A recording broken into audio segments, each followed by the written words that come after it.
Hi, my little snuggle bunnies. Boy, I sure miss you guys. Well, this morning I've been doing a lot of studying and reading and trying to find out about all the soil that I've collected because I've had so many questions. So, one of the things that I looked up, and here's my potting soil. Okay, remember we looked at my potting soil? And do you see those little white things in there? Where did I put my cards? I better pull my cards out. That is called perlite. Say that word, perlite. Perlite. And that is actually made, when I was listening to someone describe it, he said it was kind of like popcorn. When it heats up, it kind of expands and kind of blows up. And then I think it makes these little pieces of white in there that's in the potting soil. And I actually took my fingers, and this is breaking up. The little white balls in there are breaking up when I touch them. So I'm not sure that that's perlite, but I'm assuming it is, because when I read about potting soil and what the ingredients were, they said that that's what was in there. And he said in his video that it was made from volcanic glass. And so volcanic means it came from a volcano. And so they heat it up. And the reason that they use it in potting soil is because it helps if you put a plant in here that doesn't want its roots wet. And we haven't really talked too much about roots. But if it doesn't want its roots wet, you use this kind of material in your potting soil because it helps put little holes in the soil so that the water goes through the soil.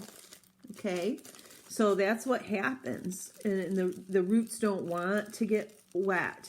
But what he said in his video is that does not rot or decay. This little white stuff doesn't decay, but I can have it, I can break it down with my fingers. So I don't know what that means when he says that it doesn't rot or decay. Maybe it will only get to a certain size and then it just stays. I don't know.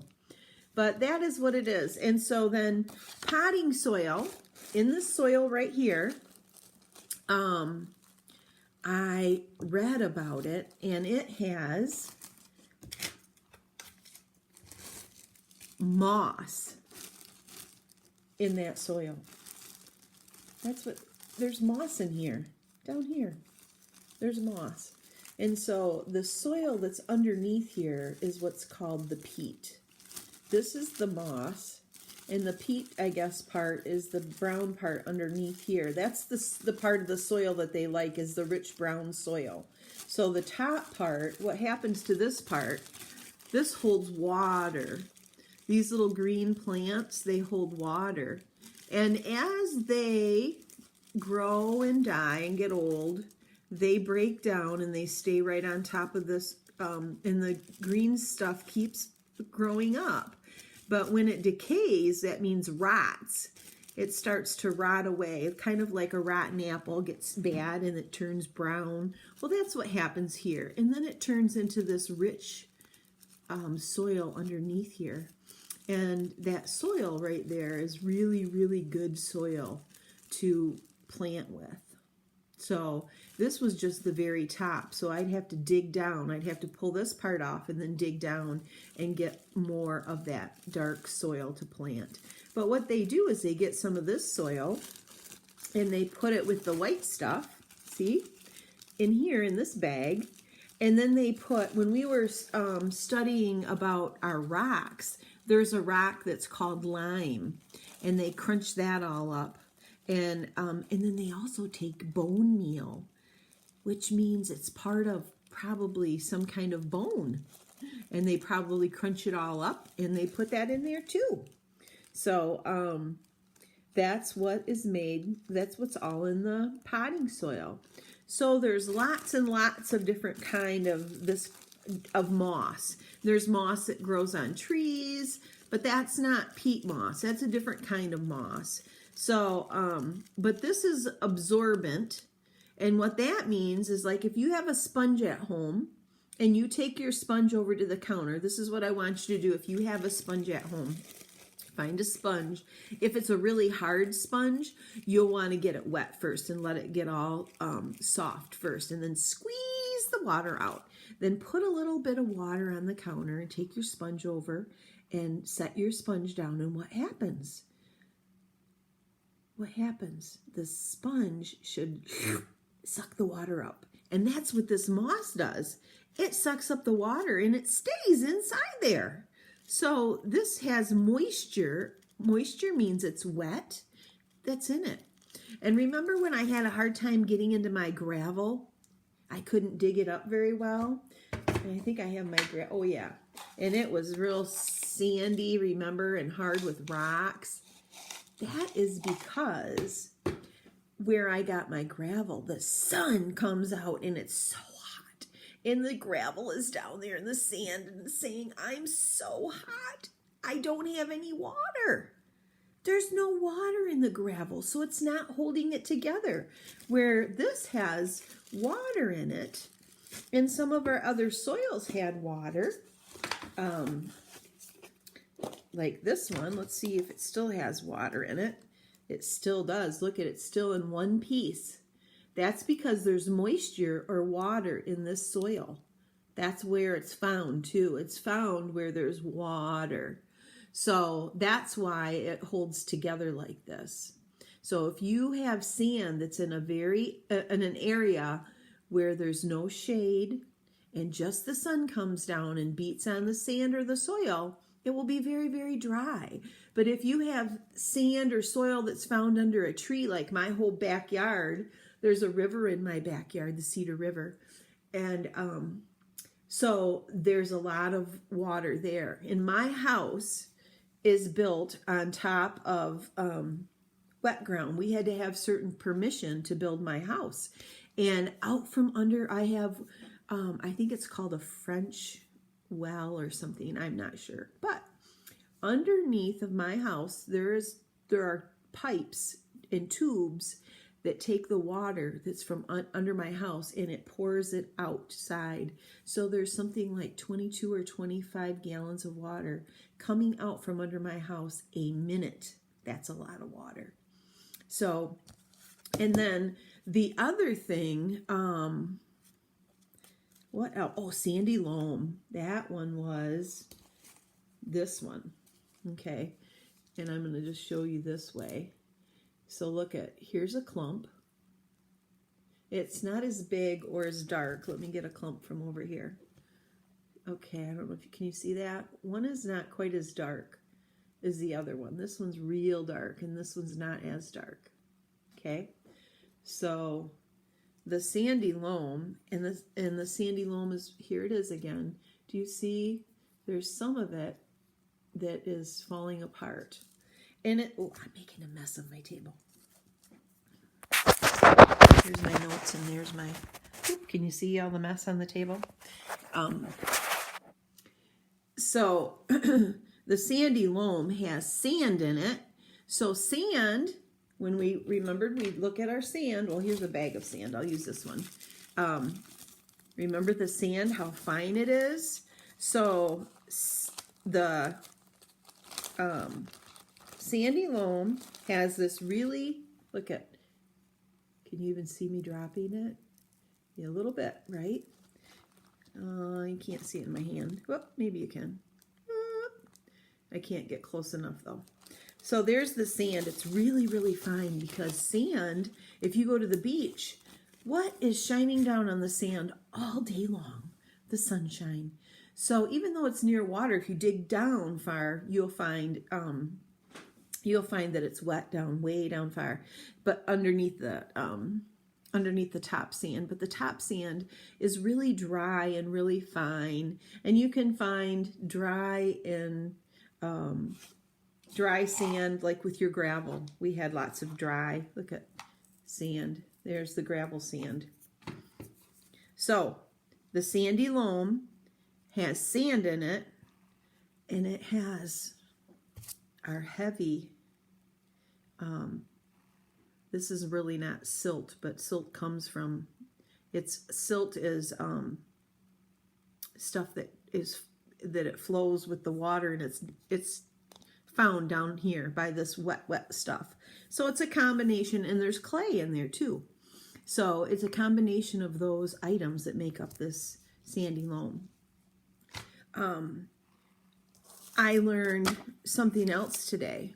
So when I was looking up the peat moss question, I wanted to learn about Michigan peat moss because I had read that Michigan has a lot of moss and peat moss. So I thought, well, I'll just research a little bit and I'll see what I can find for kids, because you're my kids and I wanted you to learn about it. And I found a company called Michigan Peat Company. And remember, peat is the name for this. Can you say that? Peat? Peat moss. Anyway, guess where Michigan peat is located? Not in Michigan. What? It has the name Michigan peat moss, and they're not even from Michigan. They're from the state of Texas. So have your mom or dad or someone there show you where the state of Texas is. So that's where their headquarters is located, not even here in Michigan. But I wrote them a letter and I asked them if they would send me something, if they had it, because I couldn't find anything on peat moss. And something that you could relate to, because I know some of this stuff is like, Mrs. Wright, we don't really want to learn about sand and soil. We just want to play in it. But it is kind of fun to learn all about those things, isn't it? I think you enjoy it. I hope you enjoy it a little bit when you are stepping on the ground and you can say, oh, I'm stepping on moss, or I'm on the sand. Mrs. Wright told me this is sandy loam. I'm digging up sandy loam. Or this is potting soil. Isn't it kind of fun? Well, I hope you're having fun. And this next week, I bet you're going to have a lot of fun because we're going to be doing things with mud. Mud. Can you imagine mud? So if you haven't already, you might want to take your soil samples and put a jar underneath, and either some type of strainer or a coffee filter on top, and put your soil sample on top of the coffee strainer, and then put a little bit of water and see what goes through, if the water will go through, or if the sand or soil absorbs it. And then you can find out, does the soil or does the sand go through the potting soil like it says that it should? Does it do that? What about, does the water, did I say sand? Does the water go through? What about this heavy dark soil? If you found any of that, if you put this on that coffee filter and you add a little bit of water, does this absorb the water or does it go right through? You can't put a whole lot of water in because it will go through everything. But you just want to put a little bit of water, and maybe it's a teaspoon. Maybe it's a tablespoon, maybe it's a half a cup of water. You'll have to try and start little and add a little bit more water and see which one the water goes through the quickest and which one it doesn't. So when you think about this one being wet, do you know what happens with this one? It's already wet. So sometimes people think, well, if it's dry, it's going to soak up the moisture. And it's actually the opposite. When it's already moist, it soaks up more water than it does if it's dry. It takes a lot longer for something dry to soak up water than it does for something that's already wet. That's why if you have a really dry sponge, you have to get it wet and let it absorb all the water first, squeeze it out, and then it will absorb water really fast. If you take your sponge that's really, really dry, and you can experiment with this if you have one, and you set it by some water, it will take a little bit of time for that to absorb the water. So just like people's hair, if they have moisture in their hair already, when they go outside and it's humid, the moisture absorbs into their hair. If it's dry, that moisture can't get in because it's already dry. So that's how water works. Isn't that silly? Very silly. At least Mrs. Wright thinks so. Anyway, I hope you're having fun. I miss you so much. I'm thinking of you today. And Mrs. Kurtz and I thought of you yesterday when we were getting things ready for your next packet pickup, which will be in May. I see my hair goofing around back there. So, anyway, I hope to see you soon, and send me more pictures and videos. It makes my heart smile and my face too. Have a good day, guys. Bye.